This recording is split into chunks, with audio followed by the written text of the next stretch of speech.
Hello student, welcome to another video lecture.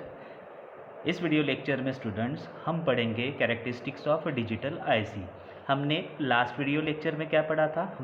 हमने शुरुआत की थी third lesson logic families and IC specification से।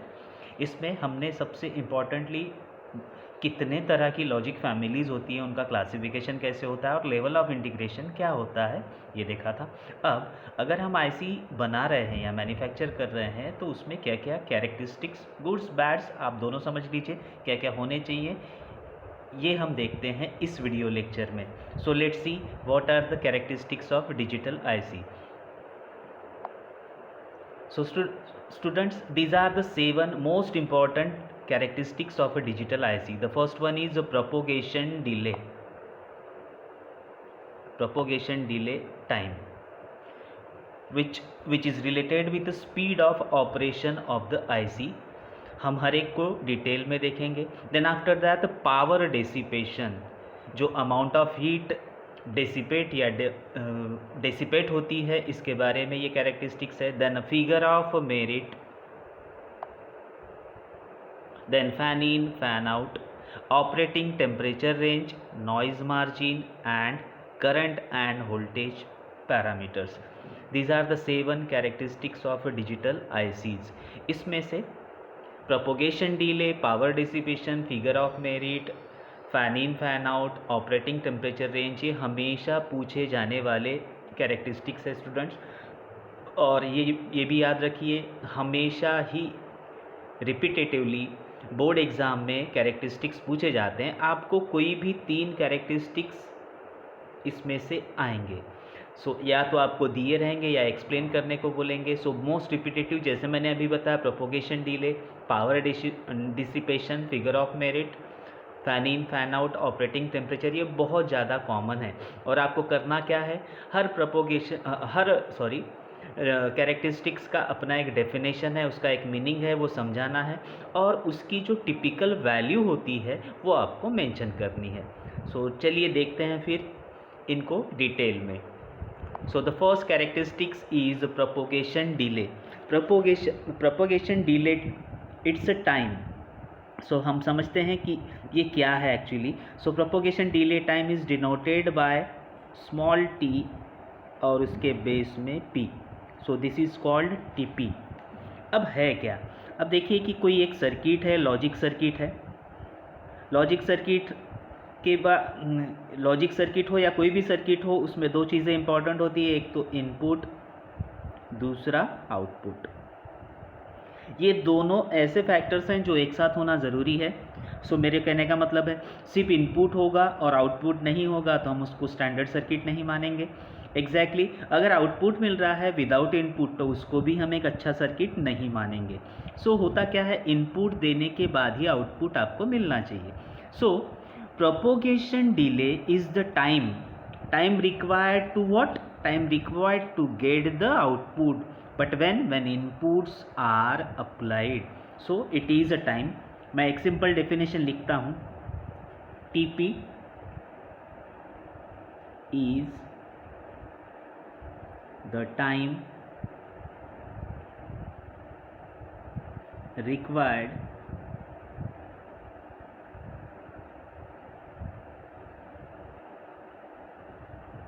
to get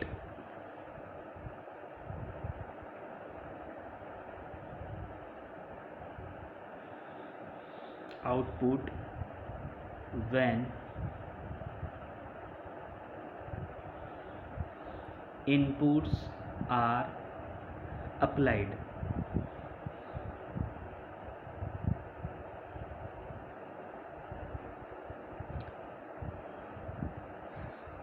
बहुत ही सिंपल डेफिनेशन है student. Propagation delay is what is the time required, output मिलने के लिए जो टाइम लगता है, लेकिन कब? इनपुट अप्लाइड करने के बाद, उस टाइम को हम बोलते हैं प्रोपोगेशन डिले। मैंने आपको बोला कि हर कैरेक्टरिस्टिक्स का आपको डेफिनेशन लिखना पड़ेगा और उसकी एक टिपिकल वैल्यू होती है, वो आपको मेंशन करनी पड़ेगी। ऑफ कोर्स ये प्रोपोगेशन डिले समझने के बाद आपको एक बात तो समझ में आ रही है कि this is use to specify the speed of a digital IC. आपके आईसी का स्पीड कितना कम कितना ज़्यादा है, ये शायद आपको आपके प्रोपोगेशन डिले से पता चलेगा। सो अगर आप एक अच्छी आईसी बनाना चाहते हैं तो उसका जो टीपी है वो कम से कम होना चाहिए। और अगर आपकी आईसी स्टूडेंट टीटीएल में बन रही है, फॉर अ टीटीएल सर्किट आपका जो टीपी है वो 10 नैनोसेकेंड इतना होता है। ये टिपिकल वैल्यूज़ आप हमेशा याद रखेंगे, ओके। और जब भी आपको, अब जैसे मैंने अभी बताया कि एक अच्छी आईसी बनाने के लिए आपको टीपी जो है, प्रोपोगेशन डिले जो है, कम से कम चाहिए। टीपी कम से कम यानी आपके आईसी का स्पीड ज़्यादा से ज़्यादा। सो कैसे सेट करते हैं मैं एक बार आपको बता देता हूँ। इन जनरल टाइम आउटपुट के लिए जो टाइम मिलता है ना, टीपी सेट करने का जो जनरल फॉर्मूला होता है वो होता है किसी भी सर्किट में T is equals to R into C, ठीक है। Where T is a time period, R is a resistor and C is a capacitance, okay. So हमको T कम से कम चाहिए स्टूडेंट। सो T कम से कम चाहिए, सो मुझे देखना पड़ेगा कि T किस पे डिपेंड करता है। सो C is a capacitance. So C capacitor आप एक बार जो लगाएंगे वो एज इट इज़ रहेगा, बराबर है। सो उसकी वैल्यू कभी चेंज नहीं होगी। But that we can't say about a resistor R की वैल्यू हमेशा चेंज होती है।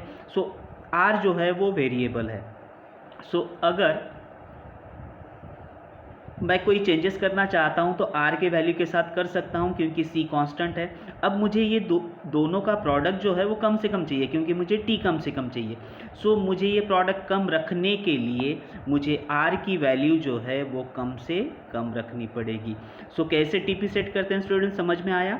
Bye keeping the value of resistor at least we can have lower propagation delay. So R को कम करो, प्रोडक्ट कम होगा, आपका TP सेट हो जाएगा, ओके। ये था propagation delay. Let's move on to the next characteristics that is called power dissipation. Power dissipation को student capital P और इसके बेस में कैपिटल D, PD से दिखाते हैं। सो पावर डिसिपेशन, डिसिपेशन मीन्स बहुत कॉमन वर्ड है, आपने हमेशा सुना होगा। This is the amount of power dissipated in an IC और the amount of power dissipated by a logic circuit. So मैं एक फिर से सिंपल सा डेफिनेशन लिखता हूँ। Amount of power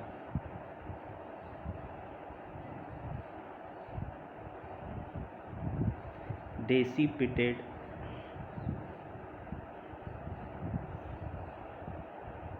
by an IC in a logic circuit।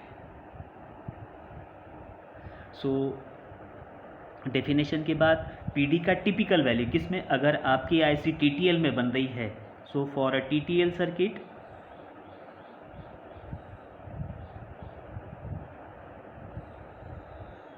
the value of PD is 10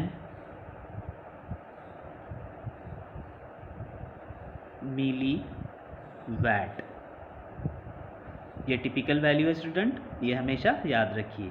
अब PD को सेट कैसे करते हैं? PD को सेट करने के लिए अब PD कैसा चाहिए, हमने देखा था TP कम से कम चाहिए यानी आपकी IC फास्टर होगी। सो पावर डिसिपेशन कैसा चाहिए, अगर आपको एक अच्छी IC बनाना है तो आपको पावर डिसिपेशन भी स्टूडेंट कम से कम चाहिए यानी PD को आपको कम से कम रखना पड़ेगा। सो फिर से हम देखते हैं कि PD को सेट कैसे करते हैं।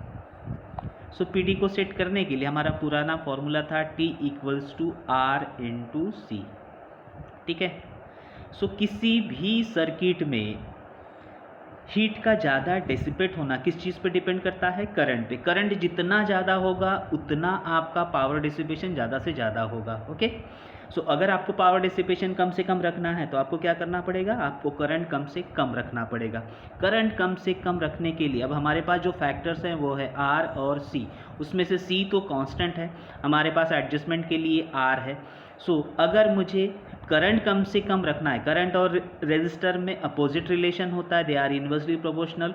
सो मुझे करंट कम से कम रखना है, सो स्टूडेंट मुझे R को ज़्यादा से ज़्यादा रखना पड़ेगा। जितना रेजिस्टेंस यानी अपोजिशन ज़्यादा से ज़्यादा होगा उतना करंट कम से कम, करंट कम से कम आपका पावर डिसिपेशन कम से कम। सो अब समझ में आया PD कैसे सेट करते हैं। So this is all about PD। Let's move on to the next characteristics, that is called figure of merit. This is represented by FOM, figure of merit. कहीं ना कहीं ये एक फिगर है मेरिट का। अब इसकी ज़रूरत क्या है, basically we will see what is mean by FOM। So simply सबसे ईजीएस्ट कैरेक्टरिस्टिक्स एक्सप्लेन करने के लिए, FOM is a product of propagation delay and power dissipation. ठीक है, अब फिगर ऑफ मेरिट की ज़रूरत क्यों है। अब आपने देखा होगा टीपी सेट अगर हम करते हैं, अगर हम टीपी को कम करते हैं तो आपका पीडी बढ़ जाएगा, क्योंकि हमने अभी फॉर्मूला देखा था TE = R/C। ठीक है, अगर हम प्रोडक्ट कम करते हैं, टीपी कम करते हैं, सो हमारा PD जो है यानी करंट ज़्यादा से ज़्यादा रहेगा। हम R को कम कर रहे हैं तो करंट ज़्यादा से ज़्यादा रहेगा, हमारा PD बढ़ जाएगा। सो TP को कम करते हैं तो PD बढ़ेगा यानी PD डिस्टर्ब हो जाएगा। और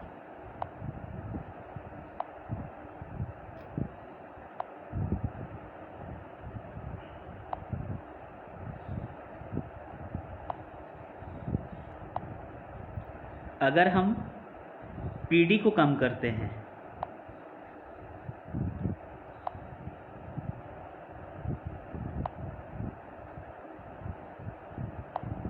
पेन थोड़ा सा बड़ा हो गया, इसको कम कर लेता हूं मैं।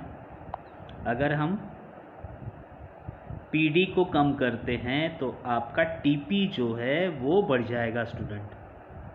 ठीक है, सो हम इंडिविजुअल ना TP को सेट कर सकते हैं ना PD को सेट कर सकते हैं, जबकि हमको तो दोनों कम से कम चाहिए। इसलिए रादर दैन हैंडलिंग और सेटिंग PD और TP सेपरेटली, हम क्या करते हैं FOM को कम या ज़्यादा करते हैं। सो होगा क्या स्टूडेंट, जब FOM हम कम करेंगे तो TP और PD दोनों एक साथ कम होंगे, और FOM अगर हम ज़्यादा करेंगे तो दोनों एक साथ ज़्यादा करेंगे। इसीलिए इसको फिगर ऑफ मेरिट भी बोला जाता है। सो FOM is a product of TP and PD। सो एक सिंपल डेफिनेशन है, अगर आपको ये सिर्फ फॉर्मूला भी याद रहा तो भी आप लिख सकते हैं। Figure of merit is a product of speed and power, that is propagation delay and power dissipation. अब इसका जो टिपिकल वैल्यू है TTL के लिए, फॉर TTL सर्किट, अगर वो आपको याद नहीं है तो आप यहाँ उसको याद कर सकते हैं। जैसे कि आप जानते हैं TP कितना था, 10 नैनोसेकेंड, PD था 10 मिलीवैट। So this 10 into this 10, that will be 100. Then nano means 10⁻⁻9 second, and milli means 10⁻⁻3 watt. Now second and watt will become joule. So 10⁻⁻9 and 10⁻⁻3, that will become 10⁻⁻12. So this will become 100. 10⁻⁻12 को हम pico के नाम से जानते हैं, so it will become 100 picojoule. That is FOM, that is a typical value of FOM, typical value of FOM for TTL circuit. Okay student, so I hope आपको ये तीनों कैरेक्टरिस्टिक समझ में आए होंगे।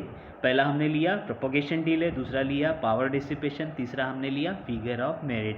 Thank you student. प्रैक्टिस कीजिए, देखते रहिए, फिर से 1-2 बार देखिए, आपको आराम से समझ में आएगा।